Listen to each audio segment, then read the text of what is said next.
అంటాడు, ఎదురు దెబ్బ తగిలివాడు అమ్మ అని ఒక రకంగా అంటాడు. ఒక్కొక్క అనుభూతికి ఒక్కొక్క నిర్దిష్టమైన శృతి ఉంటుంది, రాగం ఉంటుంది, స్వరం ఉంటుంది. నీ వస్త్రాలంకరణ పెట్టిన శబ్దం సగం, స్వరాలంకరణ పెడితే బాగుంటుంది అంటున్నాను. I'm telling that. ఒక్కోసారి తెలుగు సినిమా సంగీతం చచ్చిపోతుందేమో అన్న భయం వేస్తుంది. మీ అజాగ్రత్తతో పొగరుతో మ్యూజిక్ డైరెక్టర్స్ క్రియేటివిటీని కిల్ చేయకండి. దయచేసి బ్రేక్ ఇవ్వాలనుకునే మాలాంటి డైరెక్టర్స్ డిసప్పాయింట్ చేయకండి. Don't disappoint us. అండర్స్టాండ్?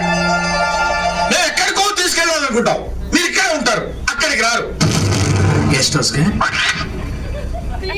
కనీసం ఫైనాన్స్ లో నేను డెడికేషన్ చూపించు. బ్రేక్ ఇవ్వడానికి మేము రెడీగా ఉన్నాం. All the best. అదేంటంటే అంత బీపీ వచ్చింది, పోతారని భయపడ్డాను. వాళ్ళని డిసప్పాయింట్ అయ్యావా? సర్లేండి, ఎమోషనల్ ఎక్కువ మాట్లాడారు.